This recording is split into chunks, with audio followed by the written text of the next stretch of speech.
Hey, what's going on, everybody? Welcome to the Freedom to Flourish podcast. I'm Dr. Tim Augustiniak here with Dr. Joel Miller. Today's episode, we're going to talk about fatigue.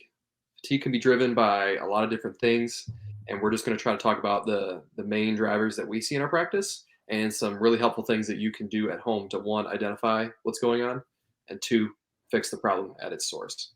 Why don't you start us off there, Dr.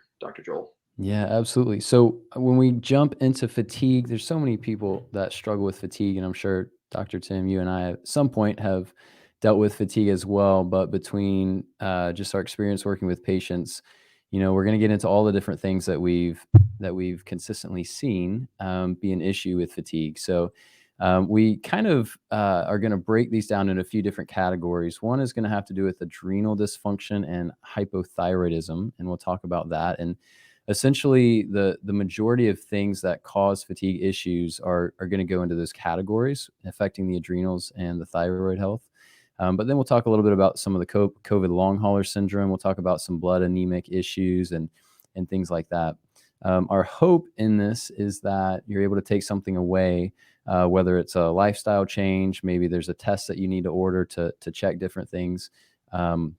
Or maybe it's just some information and knowledge that you can take and apply it to your health, or to share with a loved one, and they can find benefit as well. So let's jump into these things. So when we talk about the adrenal dysfunction, hypothyroidism, we'll kind of definitely tag team this one, Dr. Tim.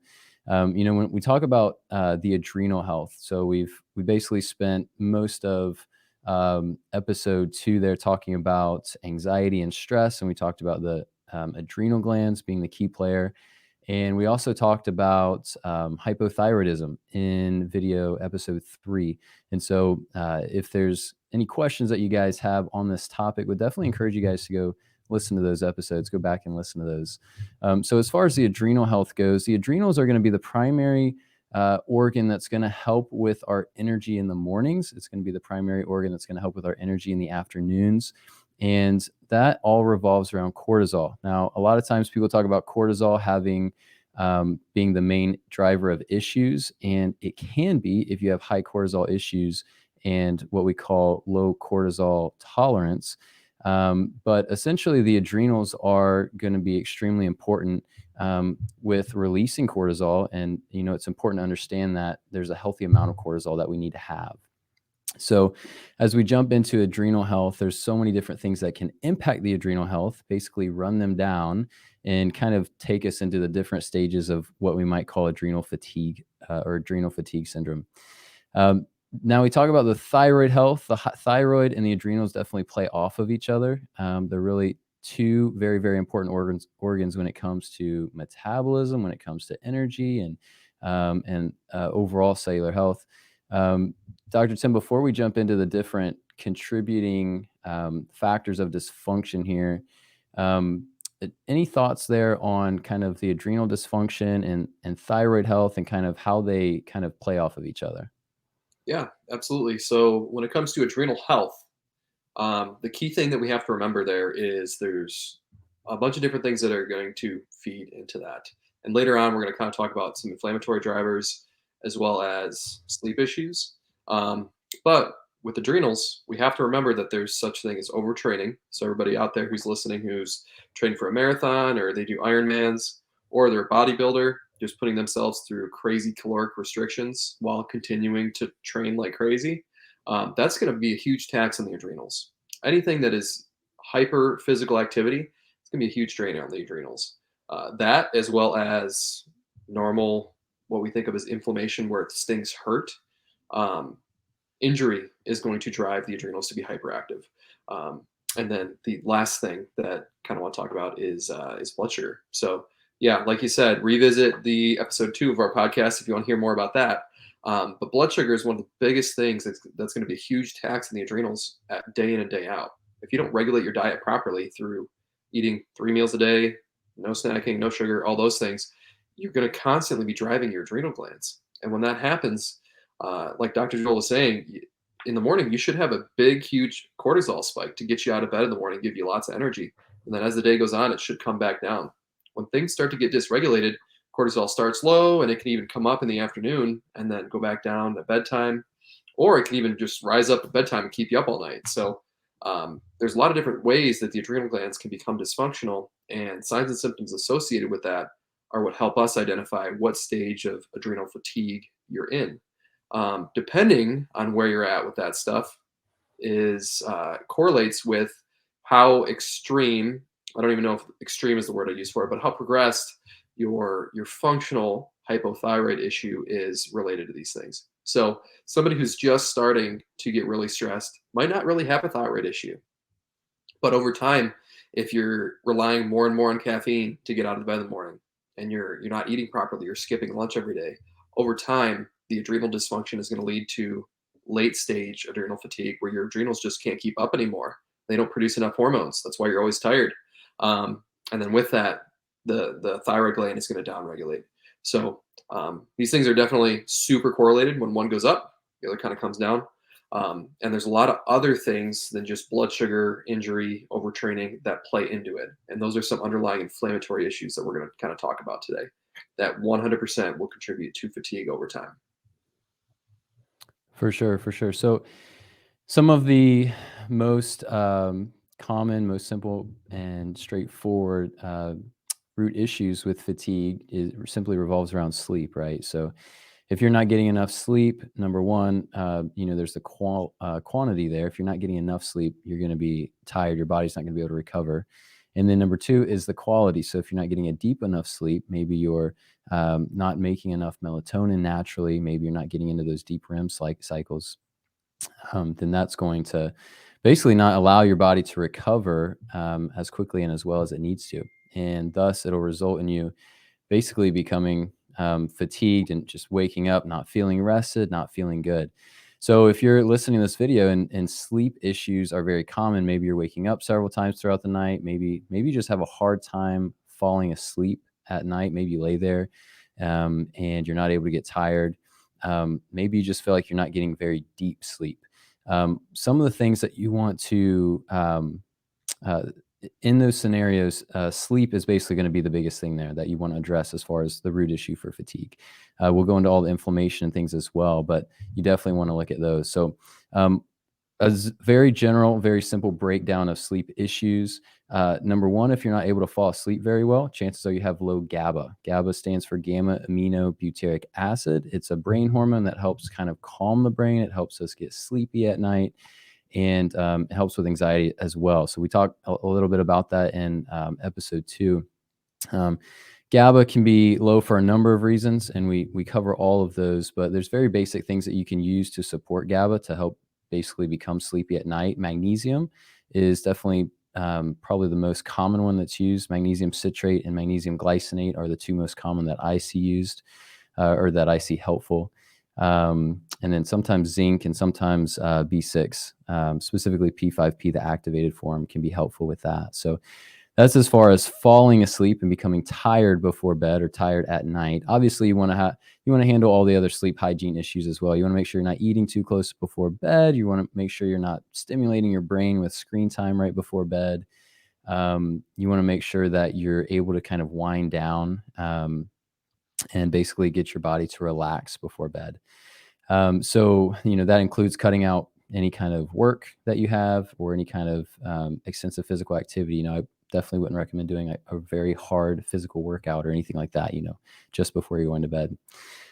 So that's falling asleep. Waking up throughout the night is usually going to have to do with liver health. So generally people that are waking up throughout the night are waking up between 1 and 3 a.m. That has to do with the liver function primarily. And there's a number of things that can cause stress to your liver that we've talked about here and there.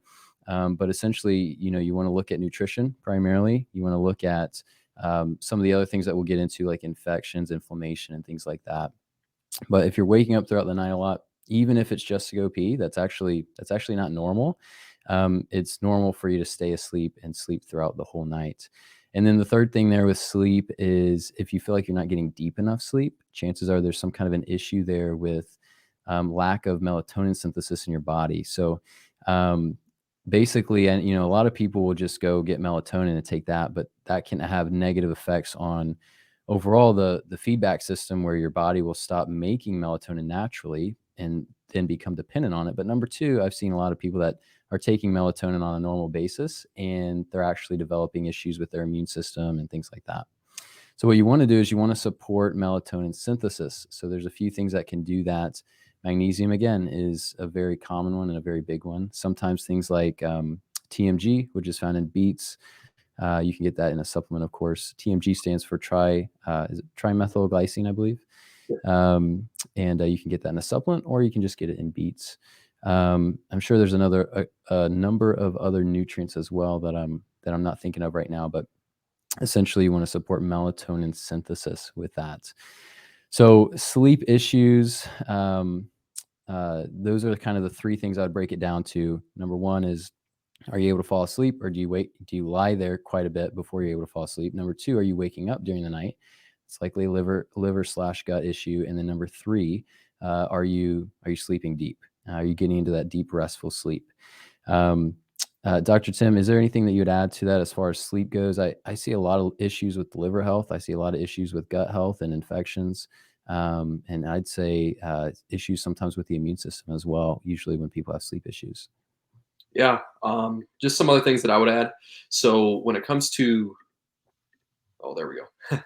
When it comes to sleep issues, so you definitely mentioned magnesium, zinc, B6 as far as it goes for helping contribute or converting glutamate to GABA to help you fall asleep. Um, for those of you at home who've tried, all those at home herbal remedies or teas, things like that, a lot of you probably noticed that a lot of those teas that are supposed to help calm you down to get to sleep contain something called passion flower, which is a really good herb that helps convert glutamate to GABA. That, as well as valerian root, are both great options to help with that. So if you're looking for just help along the way, helping your body contribute um, or convert glutamate to GABA to help you fall asleep, those are great options. And like we said in our episode 2, stress is going to downregulate our body's ability to produce GABA. So valerian as well as passion flower can help kind of kickstart that process. When it comes to the second spot, staying asleep, where it's a liver issue, gut issues are huge. Just general liver support is great. Another contributor for that is irregular blood sugar. So in your liver, there's going to be 3 different pathways that allow detoxification of stress hormones as well as sex hormones. And with that, I'll often see in my practice a bunch of women who they've got irregular cycles. They're really estrogen dominant, and then they're not eating properly. So throughout the night, when their adrenals are kicking to keep their blood sugar elevated, they're overwhelming that one funnel where they both go through that together, and it's waking them up throughout the night because their liver can't keep up. So with liver congestion issues, a lot of that is just from overwhelming the system with too many hormones and too many things to detoxify at once. That could be aldehyde issues. That could be hormones, sex hormones, stress hormones, you name it. There's a lot of different things that can overwhelm that, and it's just another contributor to it. And then I think he really hit the nail on the head with the melatonin stuff there. So that all sounds great. So the next thing that we're going to get into, if that's good with you, Dr. Joel, Yep. we're going to get into chronic infections. So everything that we're kind of talking about now is all related to that adrenal and thyroid issue. So chronic infections, whether it be chronic fungal infections, bacterial, viral, things like that, they're going to influence your thyroid gland. That's simply just due to elevating stress, elevating inflammation. All those things are going to downregulate your brain's ability to tell your thyroid what to do. So the brain's telling the thyroid to slow down. Think of it like if you get the flu, what do you feel like doing? You want to lay on the couch at home because you just don't have any energy. It's because your body is downregulating its metabolism temporarily to allow itself to fight off whatever's going on. Unfortunately, when it comes to chronic infections, this is a chronic issue. So chronic fatigue sets in. And how do we identify what these things are? How do we supplement it and fix what's going on? And that's really different for every single patient. I've seen some people with things like tick-borne illness, Lyme or alpha-gal, things like that, where it's this chronic thing that you just kind of have to keep chipping away at. And over time, things do get better. It's just a matter of staying persistent with it. Epstein-Barr or mono, that's going to be a chronic viral infection that's going to constantly dampen the immune system and dampen the thyroid function to where you're just going to feel fatigued all the time. But it's another one of those things where constant support with herbs, immune modulating substances, things like that are going to help the patient get over that. But then, I mean, there's all sorts of things that can contribute to chronic infections, and that can be gut inflammation or dysbiosis is technically, a chronic infection. Sinus infections, although you might not be having any serious symptoms, if you're having just a little bit of postnasal drip, or I've seen where plenty of patients come in and they have something kind of dripping in the back of their throat, or they get allergies really easily, and then they're like, oh yeah, when I was a kid, I had all kinds of sinus infections, and according to their primary care, they don't have any infection actively right now. But through our testing, we'll find that there is an issue, and then you get them a good supplement to help with that, a nice good herb to kick whatever's going on, and then all those issues resolve. So sinus issues are huge.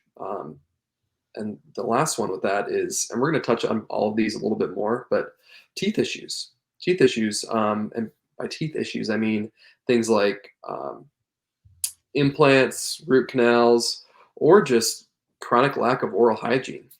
All those things are going to produce little bits of bacteria, fungus, all those things that are just kind of hanging out in the nooks and crannies in your mouth that drive inflammation and downregulate the thyroid. So there's a lot of things that are going to play into fatigue as far as infections go. Lots of different ways to go about it. Lots of different ways that the infection can manifest.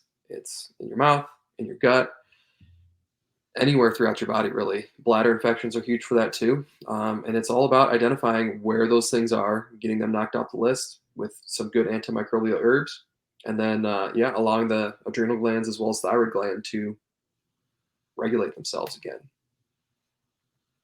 Yeah, that's awesome. You talk about the chronic infections. I think that's a topic that we could talk about for a very, very long time, and we could probably go a lot more in depth with that. I mean, you mentioned a lot of the very important common infections that we see, but here's the reality of things is if if to the listener, if you have been dealing with some kind of health issue for some time now and you and your doctor cannot get to the bottom of it, one of the things that you absolutely should consider is chronic infections.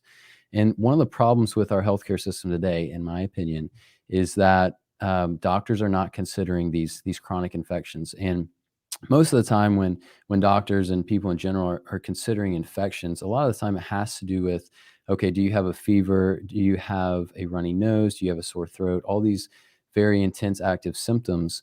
Whereas the infections that we're talking about are maybe we might call them subclinical infections. So these subclinical infections are going to result in more of things like inflammation, dysfunction, issues with our cellular health, causing our adrenals to be ran down, causing our thyroid issues, and things like that.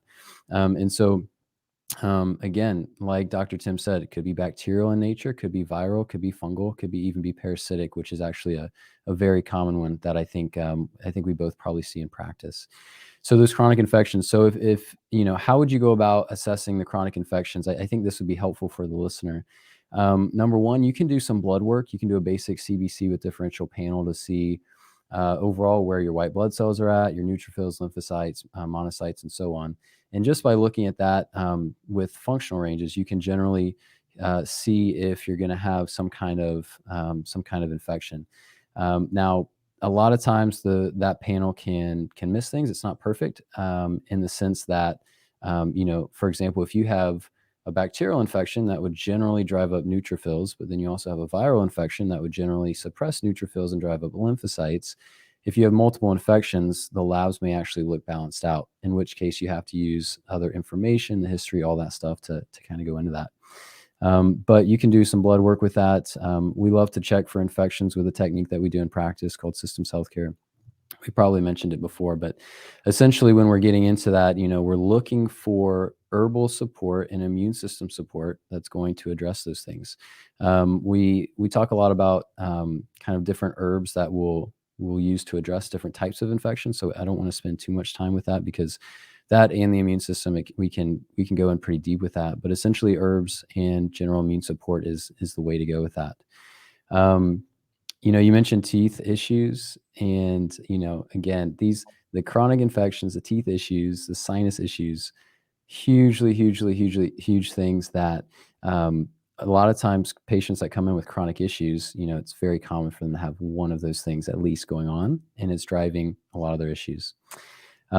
I've had I had a patient recently that has had extremely low iron. Basically, we ran the lab panel. It was so low, the lab actually called me and said, "Hey, this patient is like in critical shape." It was that low. I don't know if you ever had that, but they literally contacted me. They said, "Hey, you need to address this." And anyways, we jumped into things, and we figured out that a lot of the low iron issues, which we'll talk about some of the anemias in a little bit. A lot of it was actually stemming from oral health issues. She basically had some root canals done on some teeth, and basically she had some different things in there addressed, and she didn't. They basically took off I think they basically extracted the teeth in there, and they didn't cap them. Essentially, they were going to do that in the second visit, and she didn't go back. And a couple of years later, here we are, and fatigue is her main issue. So we're trying to get in contact definitely with a biological dentist, get her there, get her taken care of. But teeth issues are very important, and so yeah, that's another side piece I'll mention real quick. If you're looking for holistic dentistry, you want to look for something called a biological dentist. They're basically going to be way more natural minded when it comes to oral health and teeth health, and they're going to stray away from a lot of the chemicals that are usually used in dental care these days, and standard medical dental care. So look for a biological dentist. Um, let's see, Dr. Tim, what's next for us here? Um, I guess if you wanted to get more into gut inflammation or sinus issues, Yeah, let's do it. good.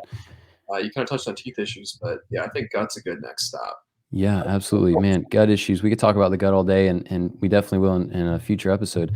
The gut health is huge, and if you've heard that the gut is connected to everything, it's pretty much a true statement.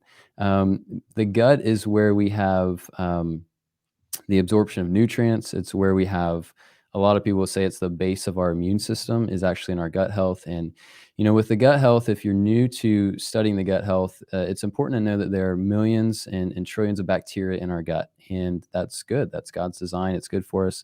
The thing with that, though, is we want them to have diversity.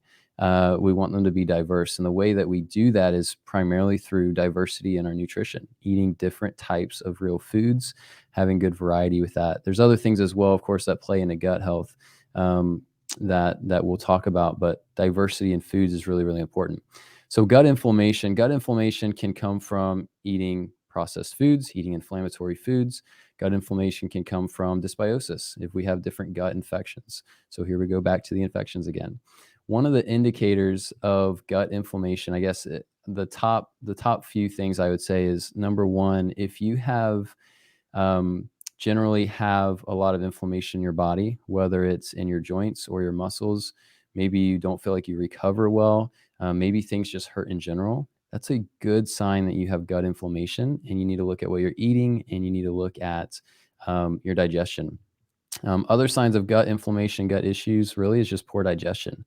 So if you have bloating, if you have gas, if you have constipation, if you have diarrhea, all of those issues point back to some kind of component there with the gut inflammation. So few things that you can start doing to address that gut inflammation. Obviously, nutrition is huge. We can't stress that enough. Nutrition is huge. A lot of people will actually get their nutrition right, but they'll still have issues. And that's where you have to consider the gut infections. You have to consider parasite infections, fungal issues, bacteria, and so forth.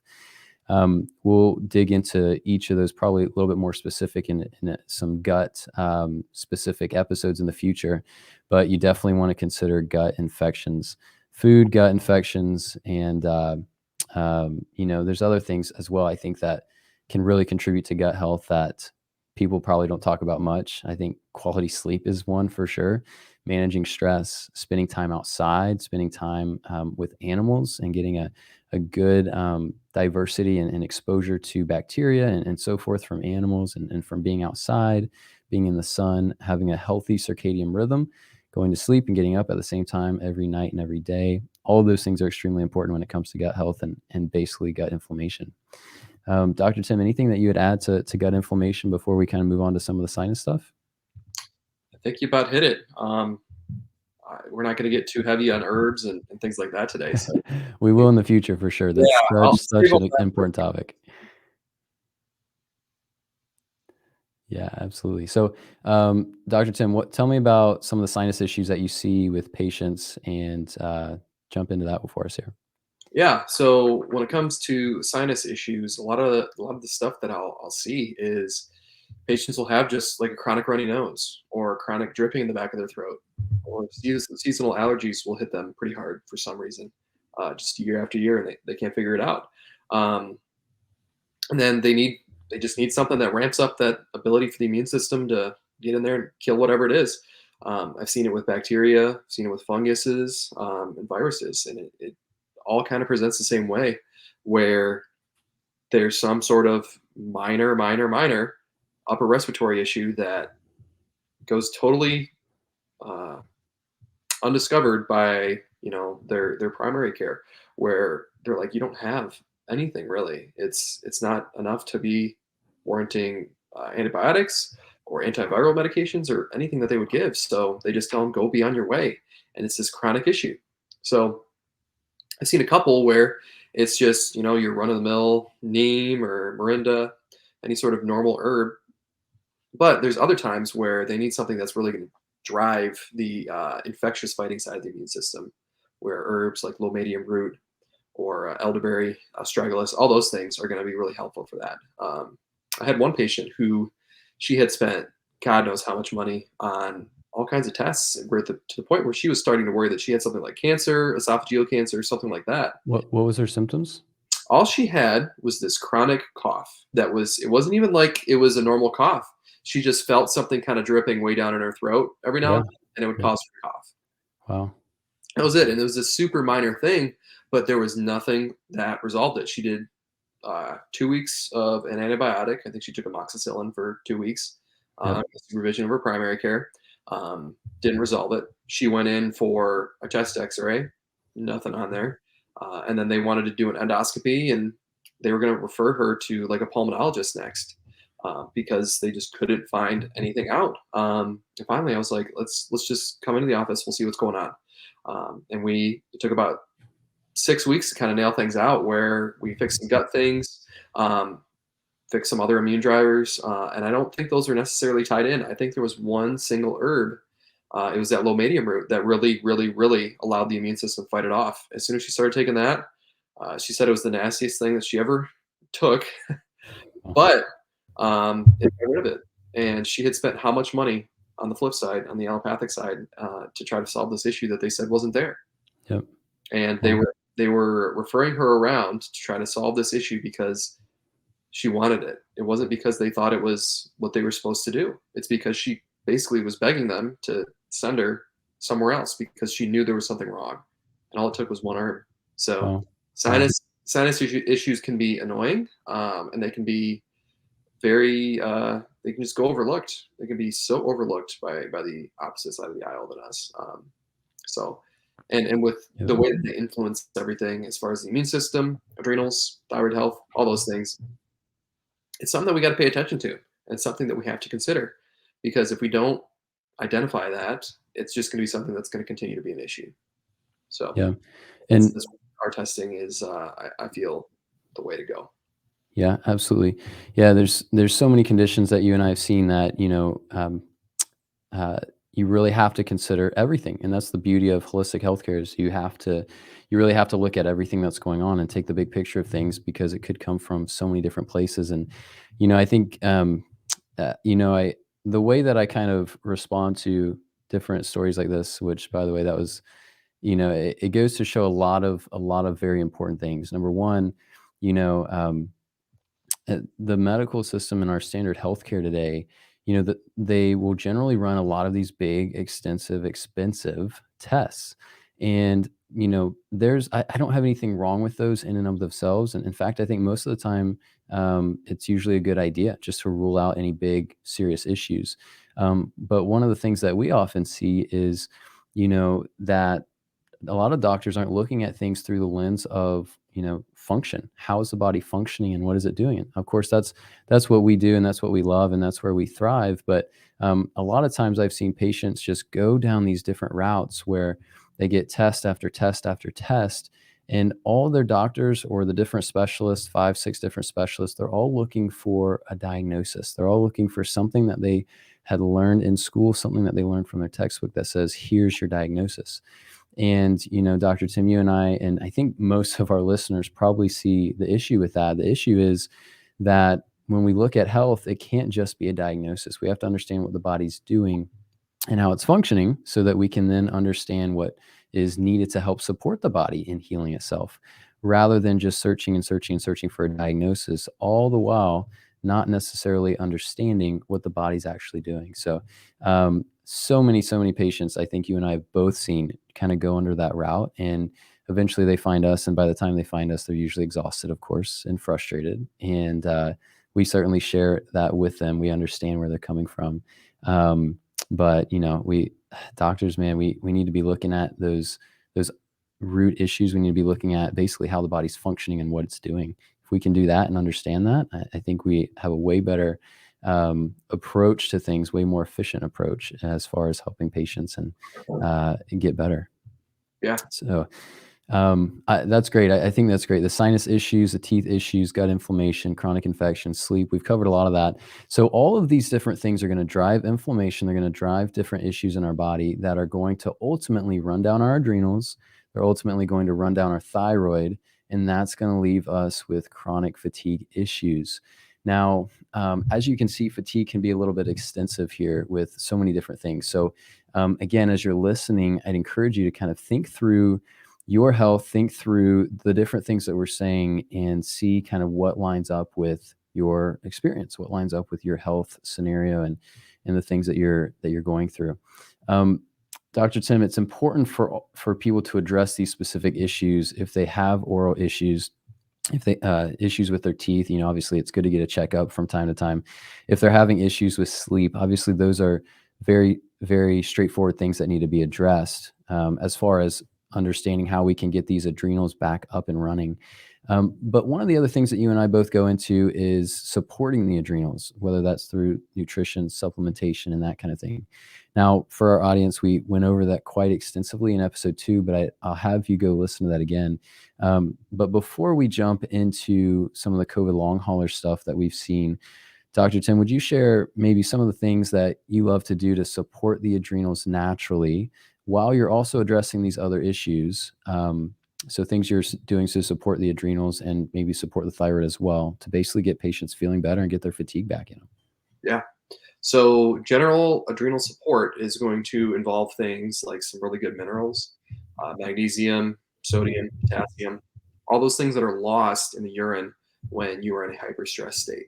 So when through the sex hormone or steroid hormone metabolism pathway, where everything starts as cholesterol and it makes its way into estrogen, testosterone, all those things, um, cholesterol is going to end up at a spot called aldosterone, where this hormone, throughout kidney detoxification, where it filters urine and pulls, what the kidneys do is they essentially pull everything that they want to pull out first.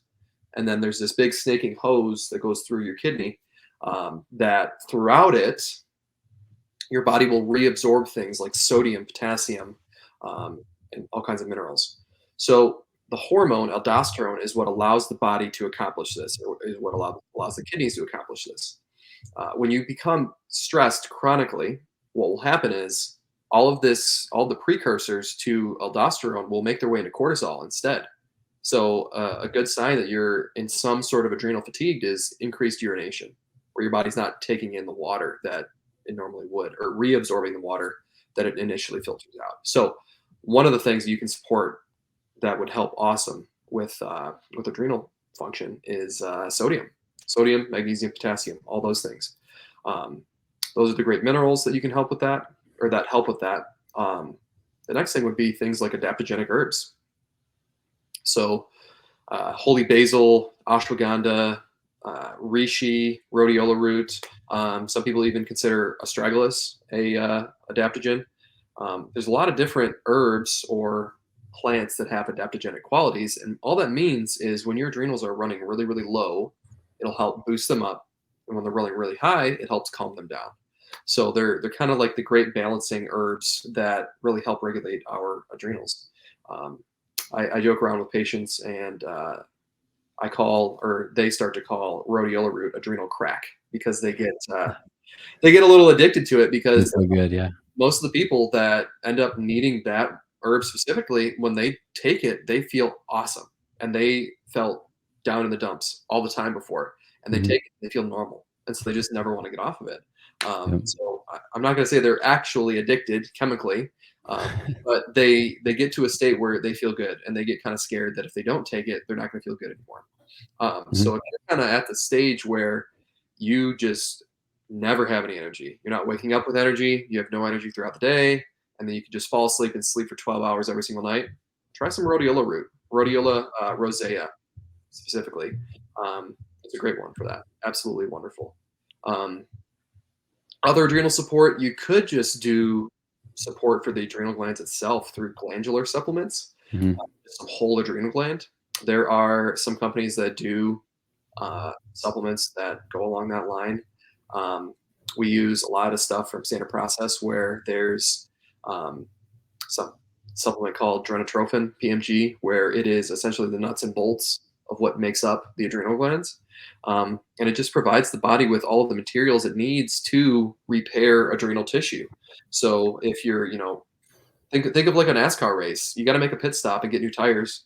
If your adrenals can't get a pit stop in and get the new tires and fill up with gas, it's not gonna be able to repair itself and get to what it's supposed to do. So those are, I would say, those minerals, adaptogenic herbs, and then just some adrenal glandulars are great supplements to help support the adrenals along the way.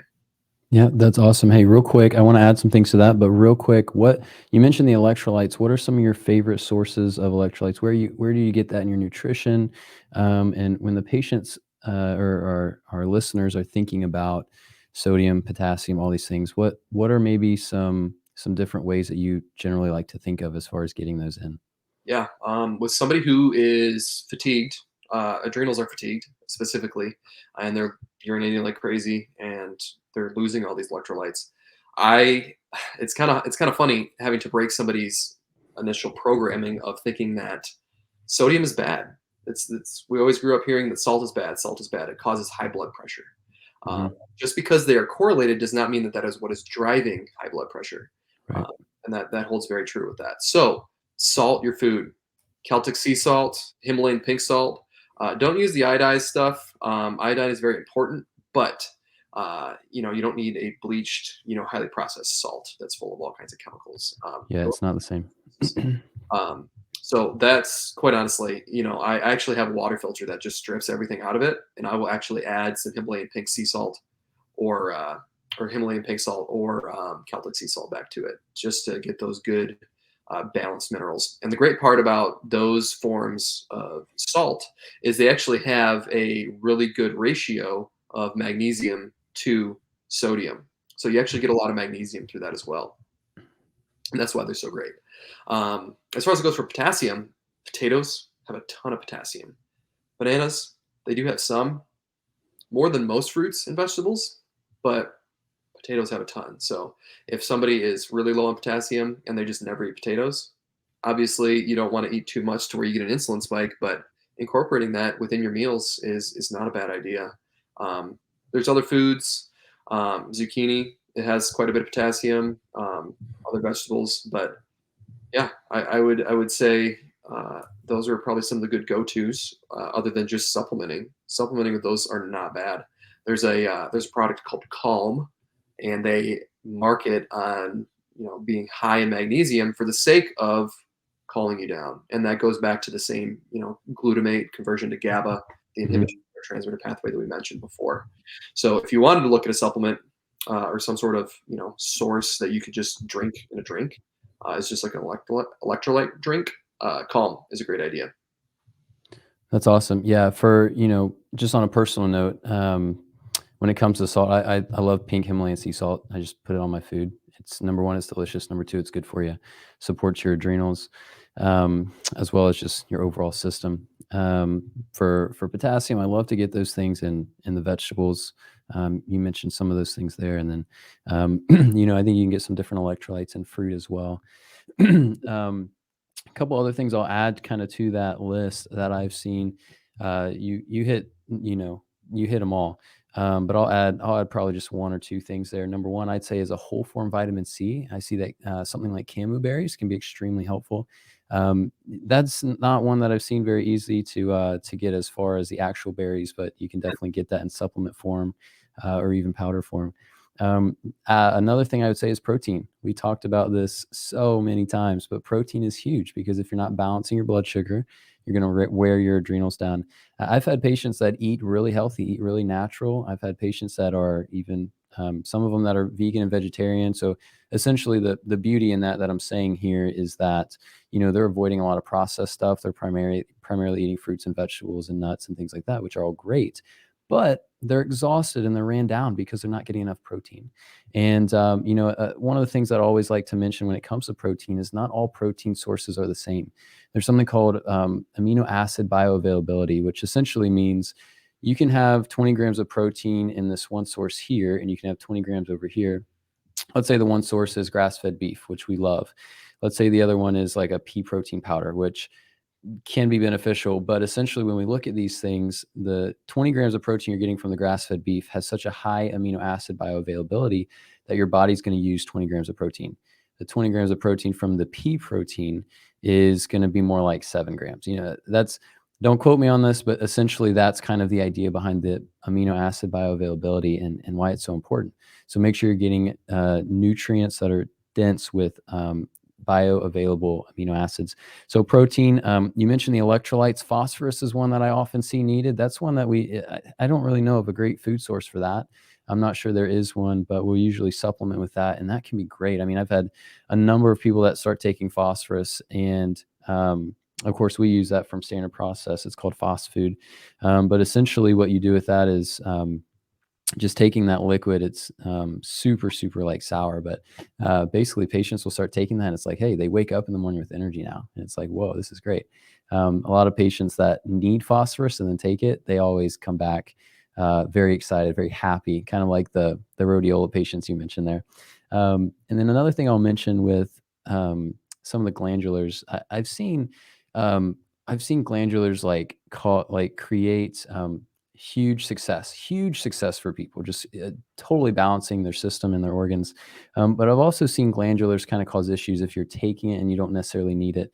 And that's where Dr. Tim, you and I, of course, would agree that, hey, if you're going to be addressing these chronic issues, make sure you're working with a functional provider. Make sure you're working with somebody that's done this, and specifically somebody that is skilled in manual muscle testing, somebody that has a technique that's proficient in that can actually figure out if you actually need a nutrient or not. As we were talking through those things, it occurred to me, we need to go on to the COVID long hauler stuff and some of the blood anemias. But it occurred to me that a lot of the patients I've seen that have adrenal fatigue issues, they're can't get out of bed in the morning and they're crashing in the afternoon and that kind of thing. Or even they'll crash in the afternoon, but then as they get closer to bed, they kind of get like a resurge of energy. A lot of the times I'll see them being ran down by different prescription medications that they're on. And that kind of gets into some weeds because then obviously we have to figure out, okay, why are you on this? And, do we need to address other underlying issues so that your body can be healthy enough so you can go back to your doctor, get off that medication, and then we can heal the adrenals. But I've seen that a ton, just chronic toxicities wearing down the adrenals. Dr. Tim, anything to add to that before we kind of jump into some of this COVID long hauler stuff? One thing.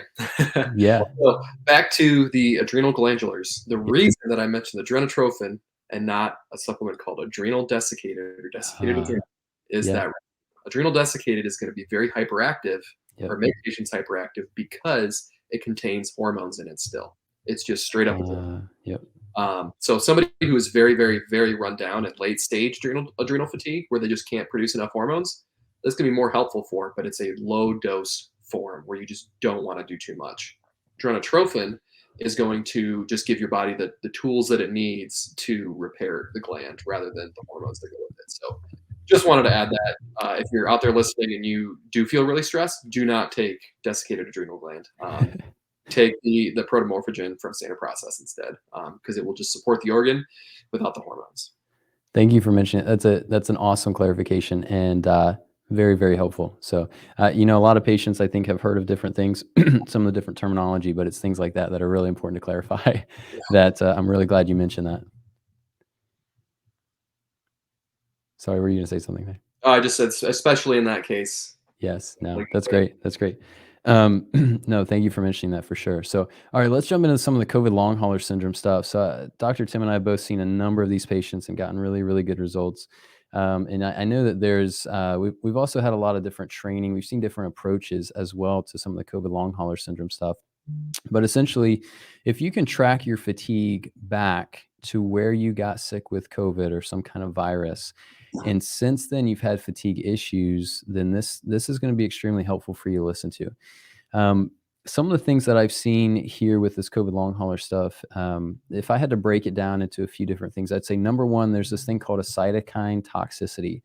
Cytokines are proteins that are made when you're sick, made by the immune system. And if you've heard of the cytokine storm when it comes to some of these different COVID illnesses, then you might be a little bit familiar here. But essentially, the cytokine proteins and inflammatory response that's created in response to this infection, um, essentially it can build up and really wear your system down if you're not detoxing it well. And so there's a couple things that we've seen that work really, really well with detoxing those through the liver. I think the two things that I've seen work the best is probably glycine, and then sometimes manganese, which can help make glycine. So I know some people have seen B6, P5P, and things like that. Those you're generally going to want to do in much higher doses. So definitely make sure that you're working with a qualified professional in that. So the cytokine storm toxicity, I've seen other viruses that have been activated from getting sick with COVID. And so oftentimes patients will get better or people will get better from actual COVID initial illness, but their just system is dragging ever since then. And a lot of times they have other viruses that have been activated, and we just kind of have to support the immune system to get over those. Um, those are probably the two most common things I've seen. The third most common thing that I've seen is actually an iron deficiency. And we're going to jump into anemias here in a second, but basically an iron deficiency due to some kind of gut imbalance. That's not one that I've really, really heard from other doctors or even a lot of my mentors, but it's something that I've seen quite a bit. And sometimes that's kind of the last leg that we have to address after detoxing the cytokines, after addressing the viruses. We have to address the infections that are running down the iron, causing iron deficiencies. And a lot of times we address that. That's kind of the last straw, and the fatigue really, really returns. Dr. Tim, what have you seen? Anything else that you've seen there with some of the COVID long hauler syndrome stuff, or anything that you would add to that? Um, I think you pretty much hit it well. Just a few other things that I would mention is the co-infections with other viruses Yeah, that kind of drag along. You're going to be fixing one thing and then on to the next for a little while, yeah. and then eventually you do get through. One thing that I'd like to mention as well is antioxidants like glutathione, Hmm. grapeseed, OPCs, um, SOD. All those things are going to be really, really good dealing with that infection specifically, and then helping your body get back to where it needs to be. Uh, I think we would definitely both agree on this. There's things that happen like post-COVID hair loss. It's something that in the functional medicine realm is becoming, uh, or at least in the time when COVID, everything was kind of being discovered about how the body reacts to it. That was a huge thing where people were losing hair when they got COVID. I mean, back when I got COVID one time, I had a big bushy beard and I could run my fingers through it, and I would just pull all kinds of hairs out. And Wow. right after COVID, and some high dose glutathione as well as some OPCs, they really, really, really helped me get over that. But it just goes to show the oxidative stress that COVID puts the body under. We have this opinion that it's not this It's not what it should have been politically, but at the same time, we cannot deny that it is a big stressor to the system. Yep. And with that, we need to make sure that we're supporting it nutritionally pretty aggressively, involving all those things. Absolutely. Hey, what are some of the best things that you like to use or that you find patients need when it comes to some of those viruses and some of those different infections? Any specific herbs that you like with viruses there? Yeah, astragalus, elderberry, those are going to be two really, really big ones when it comes to COVID. Hmm. Uh, Olive leaf is another really good one that I've seen quite a few times. Hmm. Um, Cat's claw, echinacea, not as much. Uh, Hmm.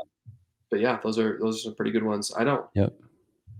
I'm trying to think if I've seen what other ones I've seen, but those tend to be the bigger ones. Those are definitely the bigger ones. Yeah. I mean, I'm just trying to think. You definitely hit the big ones. The only other things I'd maybe mention as well is maybe zinc, Yeah, zinc, maybe selenium. And then, I think I've seen golden seal before as well, which is primarily for fungal issues, but I've seen it for virus stuff too. So, yeah. but definitely elderberry and astragalus, those two, and a lot of times those two in combination is actually extremely, extremely synergistic and powerful there. That's great. All right, let's jump into these blood anemias before we wrap up this awesome episode on fatigue here. So, when we talk about blood anemias, basically, I think there's probably some different definitions out there. I think the if you look up kind of what anemia is or what does anemic mean, generally it gets at the idea that you have a low amount of red blood cells. You have essentially your cells are not carrying enough oxygen around your body, and a lot of times it's going to go back to different nutrient deficiencies. So the most common ones that we'll see generally are iron deficiency anemias. And to check that, you can basically just get a very simple full iron panel. You want to check serum iron on that one. You want to check ferritin, which is your iron that's stored in your tissues. And then that full iron panel should also include total iron binding capacity as well. So you definitely want to check that. There's other different types of anemias as well. There's normocytic, which basically means the cells are all the same size, but essentially your red blood cell count in general is low. You have macrocytic, which basically means the cells are a little bit larger, and that's usually due to some kind of B12 or B9 deficiency. And then you have microcytic, where essentially you don't have enough hemoglobin and the cells are a bit smaller. The low hemoglobin generally is also a good thing to check in regards to iron. But in regards to anemia in general, we're primarily looking at iron anemia, B12, B9, and B6. Is there anything else that I'm missing as far as kind of the main nutrients there with anemias? I think you're good as far as the nutrients. I think something good to mention is what kind of drives those to begin with, and For what sure. systems are involved there. So, iron deficiency anemia. We had kind of already talked about gut issues and how they can contribute to an inability to absorb iron. But with women specifically, you have to think about physiologic bleeding or blood loss, and that's your monthly cycle. Women who tend to have heavier menses um, can have decreased iron for just the sake of losing blood, a lot of blood every single month. This can also be an issue if, say, you had ulcerative colitis, where you have bleeding in the gut. That would be considered like a pathologic bleeding, pathologic blood loss, which isn't quite as common. But if we were to see like an iron deficiency anemia in a man, of course, we'd be looking into the gut for sure. But we'd have to kind of think of it in a more broader sense of just inability to absorb. We got to think of, is the stool dark colored? If it's very dark in color, it could mean that there's blood loss further up the digestive tract. If there's just frank blood in the stool, that would be glaringly obvious that there is, some bleeding. But at that point through the digestive tract, maybe not driving the anemia itself. But those are just some things to think about with iron deficiency anemia. With B12 and B9, I mean, chime in here if you disagree, Dr. Joel. One of the biggest things that's going to drive that low is things like caffeine, hormone Mhm. detoxification, things that are going to demand methylation. So anything that really demands methyl donors for the sake of detoxifying, your system, is going to drive those things low. Um, Mhm. Specifically with B12, this could be rooted in like a lack of absorption. from a lack of intrinsic factor in the stomach. Maybe there's not low enough pH in the stomach to digest proteins properly, and you're not digesting B12 properly.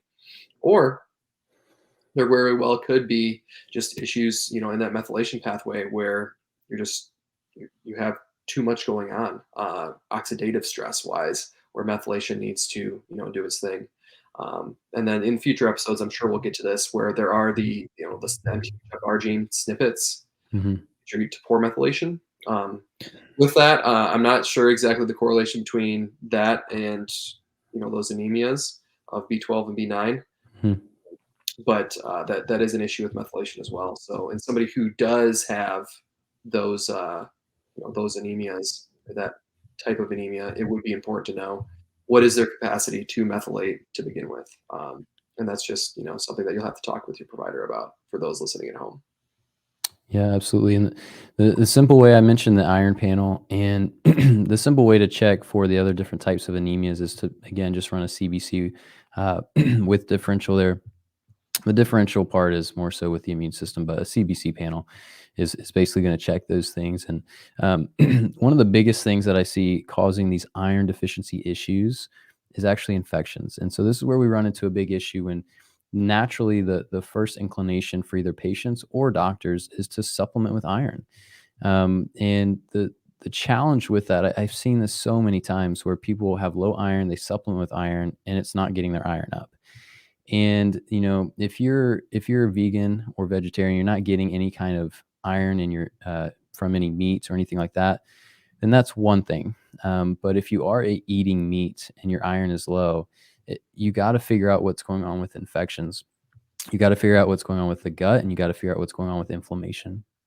So, a lot of the times with the gut issues, we'll see anything from fungus to parasites to bacteria, basically running down that iron, and we address those infections, and the iron basically gets restored and replenished, because the body, number one, it gets it back from those things, but then number two, you're basically able to absorb it and hold on to it from your nutrition. So a lot of patients, they come in with iron issues, iron deficiency issues. They've been on iron for so long. Basically, the approach there that I found a lot of success with is I actually have them go off their iron most of the time, and then we address those infections, and it's amazing. Within a few days, usually they're feeling more energetic than they have in the past months and years, than they've actually been on their iron. So, um, and the flip side, of course, if you're taking the iron, you're actually going to be making that infection worse, which again, you might feel okay, you might feel better initially being on the iron, but over time, it's basically going to put you in a worse shape. It's going to cause more inflammation and more issues overall. So, um, Dr. Tim, anything else to add to that fun topic there before we kind of wrap up today? So in the case of supplementing with hopefully the activated methylated form of folic acid, which is 5-MTHF, Right. as well as the activated B6, which is P5P. One Hmm. thing you have to be kind of wary of is through your glutathione metabolism or production pathway, um, there's this step that involves glutamic acid, or what contributes or converts to glutamine and then glutamate, which is very, very, very excitatory. It's the same compound as MSG, that is in lots of Chinese food, Oriental food, all those things. Um, that is just, it tastes good, so that's why they add it to food. But if you're supplementing B6 or B9, you can actually get where you kind of get stuck up on that pathway, and it will lead to really, really high levels of glutamate being built up in the system.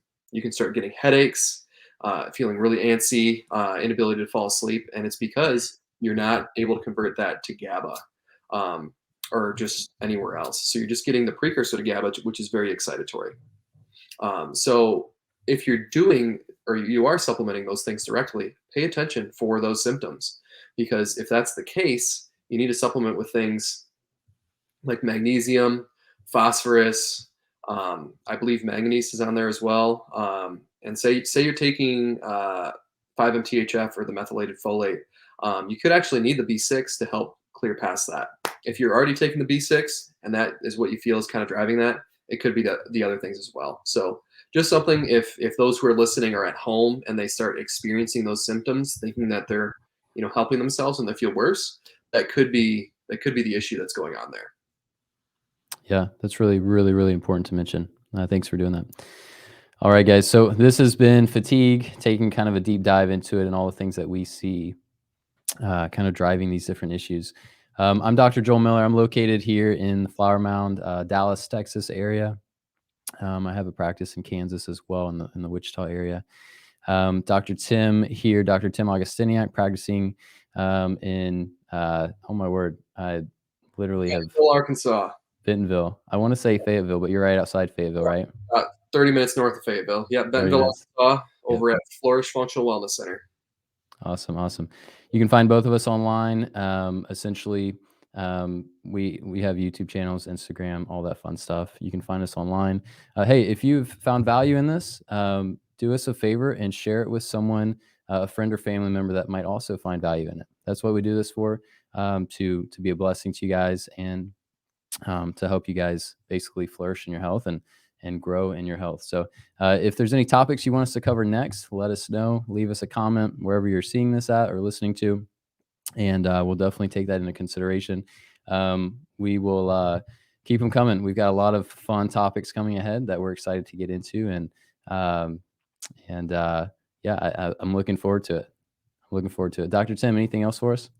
That's it. Think you did good. Thanks for listening, Awesome. everybody. All right, guys. We'll see you in the next one. Bye.